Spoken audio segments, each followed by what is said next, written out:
At so ayan, hi guys, welcome back sa channel natin. At ito ay ituloy na natin itong si Hunter. Pero ayan, bago tayo magsimula, ay kung bago ka pa lang sa channel natin, ay huwag mo kalimutan mag-subscribe at pakipindot na rin si notification bell para ma-update ka every time na meron tayong bagong upload. So yan lang naman po at ulit, ay maraming salamat sa paghihintay. So huwag na natin patagalin pa, simulan na natin yan.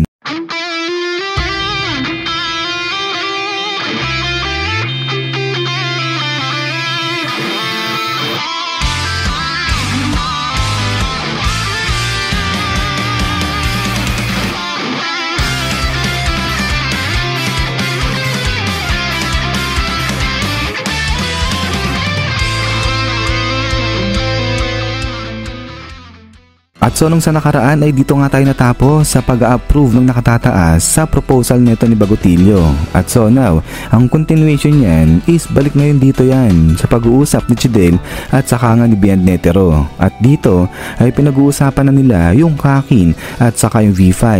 So etong si Bian, ang sabi niya nga dyan na itong Kakin, kaya sila nag-launch ng limitless open door policy, yung kahit sino lahat pwedeng sumama sa kanila papunta dun sa Dark Continent nang sa ganun ay magkaroon sila ng alternative o ng mga choices. At saka isa pa, kapag hindi nila ginawa yun ay hindi rin kikilos itong V5 at magiging sagaba lang sila para dito sa Kakin kasi nga ipipilit ng V5 na sumunod sa protocol, sa procedure itong Kakin at sisirain lang nila yung plano ng Kakin. Pero ito sagot itong si Chidel at ang sabi niya nga dyan na kung hindi kasama sa trabaho nila yung kaligtasan ng mga tao ay sigurado less risk yan para sa kanila sa Hunter Association. Pero sagot naman dito itong si Bian at ang sabi niya nga dyan, bakit? Kasi i-disregard ni Chidel yung sarili nilang kaligtasan.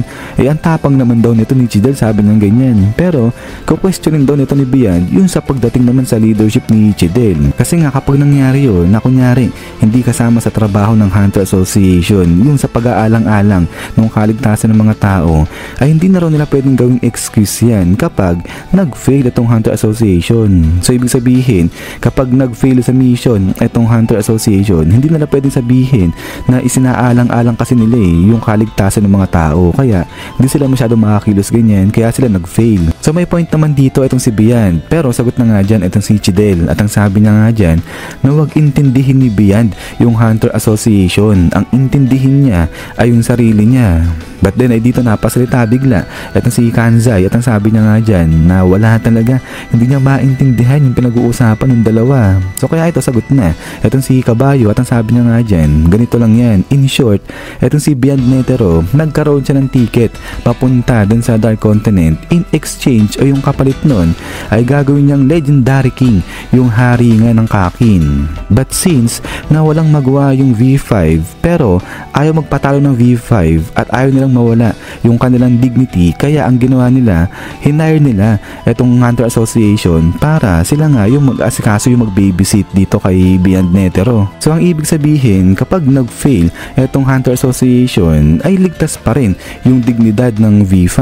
At so kaya dito sagot itong si Kanzai at ang sabi niya nga dito, pag ganun, parang ang pangit nun, hindi yun maganda para sa kanila dito sa Hunter Association. So sagot itong si Jel at ang sabi niya nga dyan na high risk, high reward nga. So kapag sila nag-fail ay mawawala yung tiwala sa kanila ng mga big clients nila at pati na rin ng bureau. Pero kapag nagtagumpay naman sila ay posible na maging malaya na sila sa pag-hunt doon nga sa Dark Continent. At kapag nangyari yon ay mag-gain sila ng benefit para sa sangkatauhan at hindi lang para dito sa Hunter Association. At so dito tuloy ngayon ni Bian na sige, kontakin na nila yung mga paranoid na V5 na yan. At sigurado sasabihin sa kanila ng V5 ay pumapayag na sila sa voyage o sa pagpunta nga dun sa Dark Continent provided na merong observer o may chaperon ganyan. At ang magiging chaperon nga ay etong Hunter Association. Pero yun daw ay kung may tiwala etong V5 sa kanila, sa Hunter nga.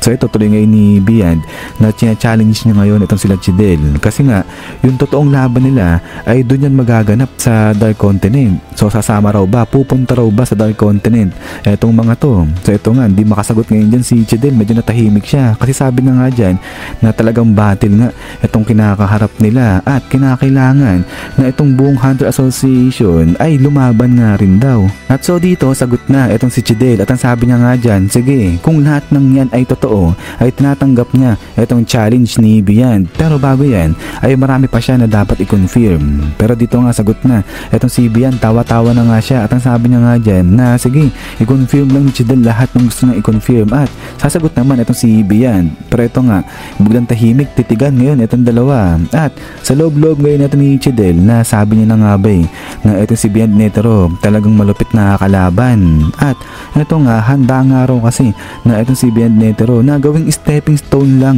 itong Hunter Association para lang makapunta siya dun sa Dark Continent. At din dito nga, baling na itong si Chidel dyan kay Maizay. Sabi niya nga dyan, sige, kontakin na nila yung V5 na yan. At then pagkatapos nga yan, ay natapos na nga rin itong pag-uusap ni Chidel at saka nga ni Bian Netero. So ito, labas nga siya at ngayon usap-usap ngayon sila neto ng Zodiacs. So dito, sa loob-loob nga nila, napwersa talaga sila dito, napasabak sila sa isang laban na against sa will nila. At yun nga, madaya nga raw pero ito na yung pinakamabilis na paraan para nga makapunta doon sa Dark Continent. So ito nga, pupunta sila ngayon dyan sa isang delikadong lugar. Tapos may kasama pa sila na tusong kalaban na ready nga raw na mag-cheat anytime. So kaya ito, salita na itong si Chidel at ang sabi niya nga dyan na mukha nga raw na lahat sila itong mga Zodiacs pupunta dun sa Dark Continent nang kasama nga ay ang si Bian Netero. At so kaya ngayon ay change of plan nga raw dahil magiging top secret mission na nga raw to.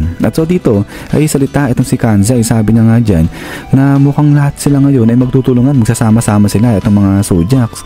Paano pa magiging battle yun? Sabi niya ganyan. So ito, sagot itong si Jel, sabi niya nga dyan, ibang klase ka talaga, sabi niya ganyan. Kasi nga, ang ibig sabihin ni Chidel dito, na oo nga, kasama nila itong si Bian Netero papunta dun sa Dark Continent as a prisoner. Pero kapag nakatakas nga raw itong si Bian Netero ay gagawin na niya lahat ng gusto niyang gawin.